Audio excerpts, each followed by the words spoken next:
As we talked to our community partners at the beginning of the pandemic and as everything shut down, there was just a lot of uncertainty. We were faced with some unique challenges we were not equipped to handle. Many of our clients risk losing essential and sometimes life-saving care. One of those challenges was lack of technology for our advocates to communicate with police in real time so that we could provide advocacy services on scene to domestic violence survivors. They had to figure out new ways to connect to their community partners and to the organizations. They had to figure out new ways to use technology.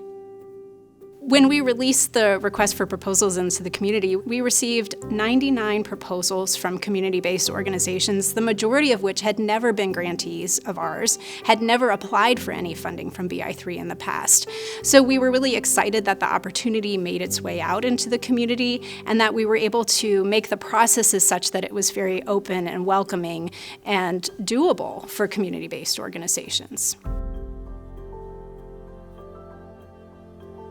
With the bi3 grant funds, we were able to buy tablets, hotspots, and data for clients to increase access.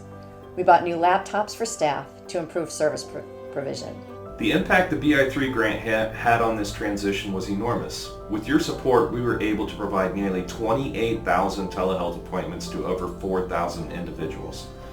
The access to care that virtual appointments provided led to an increase in our show rate from 72% to 84%.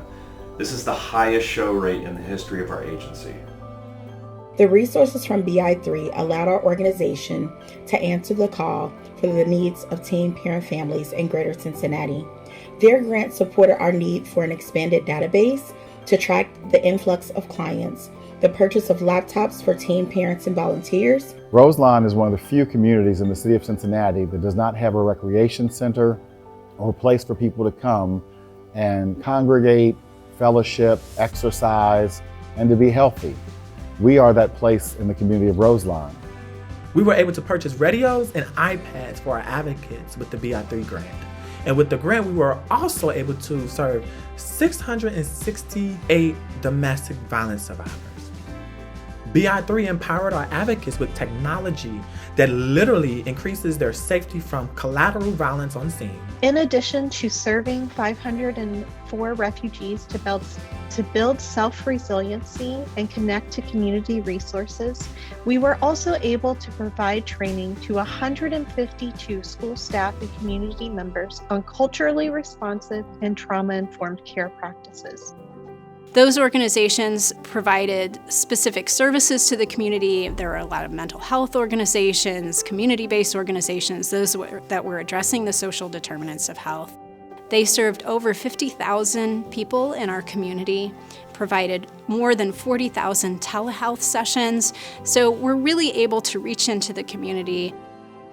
bi3's funding was not only used to purchase technology and the hardware that we needed, but also to provide training and technical assistance to the staff delivering the services.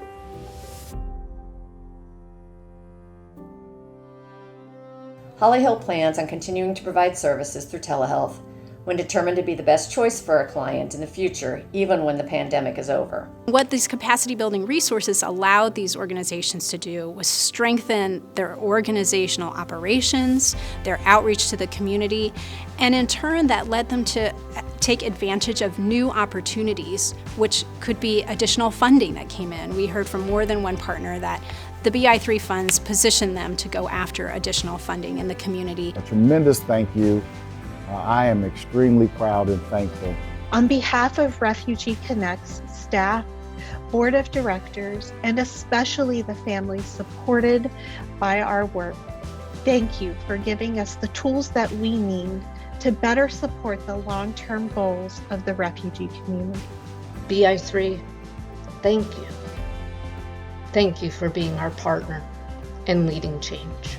So this capacity building opportunity really helps move the community towards this vision of every person achieving their optimal health and well-being. It allowed people to continue to access really essential services during a very challenging time. Organizations were able to reach out to their community in a different way, were able to offer telehealth services, and also to strengthen their operations in a way that will allow them to do their work better into the future, which in the end will increase access, will improve quality of services, and impact health outcomes down the line.